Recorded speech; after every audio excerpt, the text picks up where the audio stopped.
नमस्कार साधकों, स्वागत है आपका हमारे इस YouTube चैनल पर।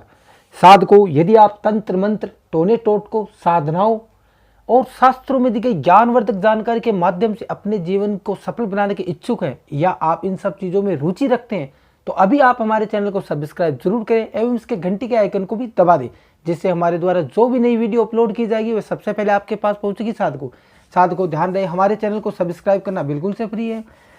साधकों, आज हम बात करेंगे रति काम वासना वशीकरण मंत्र विधि एवं साधना के बारे में। साधकों, यह वशीकरण साधना है जो केवल संभोग के लिए की जाती है। इस साधना से आप किसी भी व्यक्ति को कामातुर करके संभोग सुख प्राप्त कर सकते हैं। इस साधना की जानकारी हमें काम शास्त्र के लिंग पुराण में मिलती है।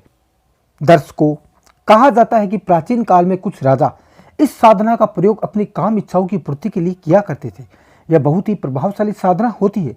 इस साधना से एक पुरुष अपने जीवन काल में कई गुना यौन सुख प्राप्त कर सकता है। इसी साधना से सिद्धि प्राप्त करके राजा महाराजा अनेकों विवाह किया करते थे।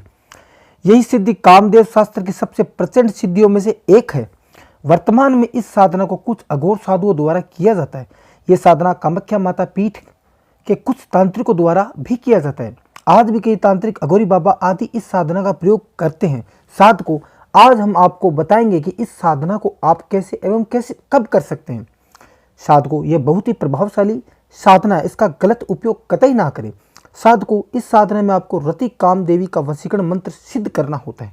मंत्र सिद्ध करने के बाद आप इस वशीकरण विद्या को किसी भी स्त्री या पुरुष पर इस्तेमाल कर सकते हैं। इसके इस्तेमाल से वह तुरंत आपके वश में हो जाएगा। अब मैं आपको इस साधना को कब व कैसे करना है यह बताता हूँ। वीडियो को पूरा देखिएगा, पूरी जानकारी आपको वीडियो के अंदर मिलेगी।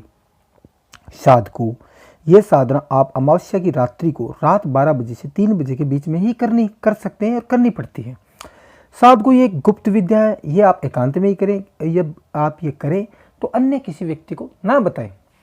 साधकों, यह साधना उग्र बिल्कुल नहीं है, एक शांत साधना है, इससे बिल्कुल भी ना डरें। अब मैं आपको इसे करने की सामग्री बताता हूँ।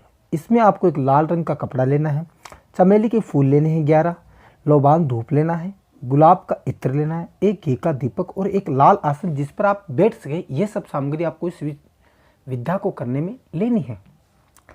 साधकों, अब आप इस साधना को करें तथा आपको कब करनी है, कैसे करें, ये पूरी जानकारी गौर से सुनिएगा।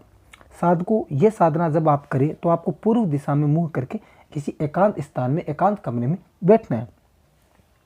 फिर आप अपने सामने वह लाल रंग का कपड़ा बिछा लें और उस पर चमेली के 11 फूल रख दें। फिर उन सब फूलों में इत्र छिड़क दें और कपड़े के बीच में घी का दीपक जलाकर रख दें एवं लोबान धूप भी साथ ही में जला लें। अब आपको रति काम वासना मंत्र का जप करना 1008 बार। मंत्र इस प्रकार है, गौर से सुनिएगा, मैं बोल रहा हूँ। रत रत कामस्य कामिनी मम सिद्धि सवदायिनी। मंत्र एक बार फिर बोल रहा हूँ, गौर से सुनिएगा। रत रत कामस्य कामिनी मम सिद्धि सवदायिनी। इस मंत्र का आपको उच्चारण करना 1008 बार। साधकों, ध्यान रहे, आप जब ये विधि करें तो आपको कई अलग अलग आभास हो सकते हैं। मान लो आपको लगे कि कोई आपको बुला रहा है, मान लो आपको लगे कि कोई आपको आवाज़ दे रहा है, कोई घुघरू की आवाज़ सुने या किसी व्यक्ति का प्रतिबिंब आपको सामने दिखाई दे, तो आप बिल्कुल से ना घबराएं। इससे डरने की कोई बात नहीं है। ये सब आपकी साधना को भंग करने के लिए होता है। ये सिर्फ आपका आभास होता है, इसमें डरने वाली कोई बात नहीं है। ज़्यादा से ज़्यादा इसमें ऐसा यह हो सकता है कि आपकी साधना सिद्ध ना हो, बाकी आपके शारीरिक रूप से मानसिक रूप से कोई हानि नहीं हो सकती। इसलिए डरने की आपको कोई आवश्यकता नहीं है। इसमें आपको कोई नुकसान नहीं होगा, इससे आप बिल्कुल ना डरें। इसमें स्त्री के पायल की आवाज़ ज़्यादातर सुनने में आती है, इसलिए बिल्कुल भी ना घबराएं, अपनी साधना पे ध्यान दें, भयभीत बिल्कुल ना हो। साधना पूर्ण होने के बाद जब आप 1008 बार मंत्र का जप कर लें तो आप जैसे कि मंत्र बोलने के बाद उसी कमरे में सो जाएं। आपकी साधना जब पूर्ण हो जाए, आप 1008 बार मंत्र बोल ले तो आप उसी कमरे के अंदर सो जाएं और सुबह उठकर, याद रहे, आपको सूर्योदय से पहले उठना है। सूर्य उदय से पहले ही उठकर ये सारा काम करना है। सूर्योदय से पहले उठकर आप साधना में ली गई सारी सामग्री उसी लाल कपड़े में लपेटकर किसी पीपल के वृक्ष पर बांध दे और 7 दिन तक उस पीपल के पेड़ के पास जाकर उसे अगरबत्ती करें। साधकों, ये सब कार्य आप गुप्त रूप से ही करें। दोस्तों, 7वें दिन जब आपकी अगरबत्ती करने जाए तो अगरबत्ती करने के बाद उस लाल कपड़े में बंधी हुई सामग्री को घर ले आए। फिर आप उसमें रखी चमेली के फूलों को पीसकर उनका चूर्ण जैसा बना ले एवं उस चूर्ण में इत्र मिला दे। साधकों, अब आपके पास अभिमंत्रित वशीकरण धूप तैयार है। ये चूर्ण आप जिस किसी व्यक्ति पर डाल दोगे वह उसी वक्त आपके वश में हो जाएगा, आपका गुलाम बन जाएगा। आप जैसा कहोगे तो वैसा करेगा। साधकों, ये विधि बहुत ही प्रभावशाली है, इसका गलत उपयोग कभी ना करें।